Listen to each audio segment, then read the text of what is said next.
حضرت شبلی فرماتے ہیں ہمسایہ فوت ہو گیا، میں نے اسے خواب میں دیکھا،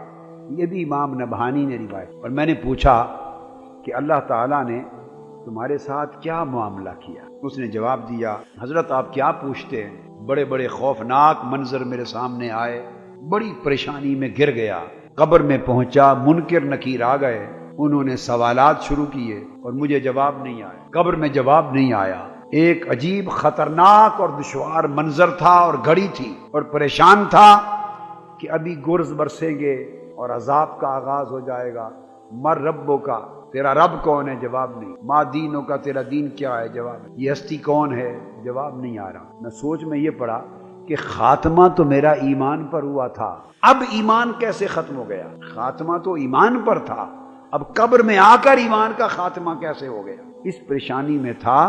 اور زبان میری بیکار ہو گئی تھی اور میں تھر تھر کانپ رہا تھا کہ عذاب سے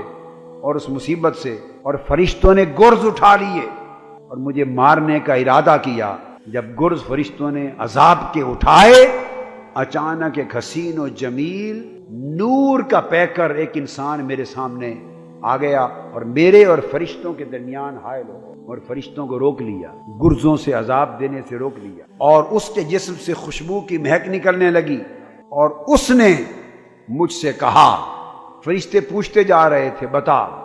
مر ربوں کا، مجھے جواب نہیں آتا، اس نے کہا ان کو جواب دے، اس نوری انسان نے کہا، ان کو کہا میرا رب اللہ ہے، اس نے بتایا، میں نے جواب دیا، انہوں نے پھر پوچھا تیرا دین کیا ہے؟ اس نور کے پیکر نے کہا ان کو بتا میرا دین اسلام ہے، میں نے جواب دیا۔ فرشتوں نے تیسرا سوال کیا، اس نے کہا نوری پیکر نے کہہ دے یہ محمد رسول اللہ ہے، میں نے جواب دے دیے، کامیاب ہو گیا، فرشتوں نے گرز نیچے رکھ دیے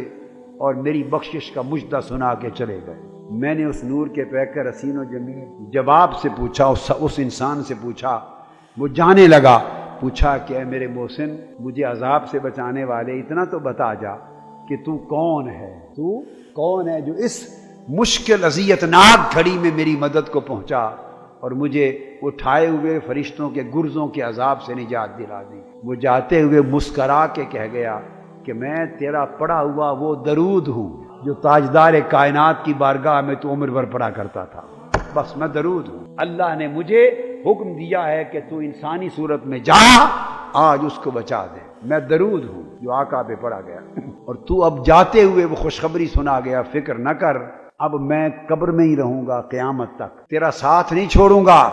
قبر میں بھی رہوں گا، حشر میں بھی تیرے ساتھ اٹھوں گا، پل صراط میں بھی تیرے ساتھ رہوں گا، اور جنت میں جانے تک تیرا مددگار بن کے رہوں گا۔ تیسری بات جو اہم اور آخری بات، وہ رفاقت کی۔ رفاقت ایک سنگت ہے۔ امام عبد الوہاب شعرانی لکھتے ہیں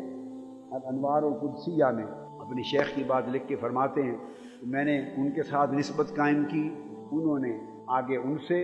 اور انہوں نے آقا علیہ الصلوۃ والسلام کے دست مبارک میں اپنا ہاتھ خواب روحانی طور پر، اور اس کے بعد لکھتے ہیں کہ الحمدللہ میرا آقا علیہ السلام سے اس طریق پر جو ہے تعلق دو واسطوں کے ذریعے ہو گیا۔ یہ امام جلال الدین سیوطی، امام عبد الوہاب شعرانی، بڑے بڑے اکابر ائمہ محدثین اولیاء اس طرح بطریق منام بھی تذکرے کرتے ہیں۔ بس آپ اس کی رفاقت میں دیر نہ کریں، اور رفاقت کٹے نہیں،